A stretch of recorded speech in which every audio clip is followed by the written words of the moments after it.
আজ হয়রানিমূলক ক্ষতিগ্রস্ত সাধারণ ফ্যামিলির মানুষ কতটাই ভেঙে পড়তে পারে আজ এই ফ্যামিলির মুখে দুই মুঠো তুলে না দিতে পারাতে।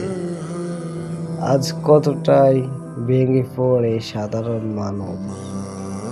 তবে গণতন্ত্রের পক্ষ থেকে বিএনপি এমডি খুবই দুঃখ প্রকাশ এবং এসব ফ্যামিলির পাশে দাঁড়ানোর জন্য ইনশাল্লাহ আমরা বিএনপি পরিবার সব সময় পাশে থাকব এবং আমাদের যে পরিকল্পনা মানুষের ভাগ্য পরিবর্তনের লক্ষ্যে আমাদের গণতন্ত্রের পক্ষ থেকে ইনশাল্লাহ আমরা সব সময় পাশে থাকব এবং সবার আগে আমরা আমাদের আগে দেশ, ক্ষমতার আগে জনতা, সবার আগে বাংলাদেশ।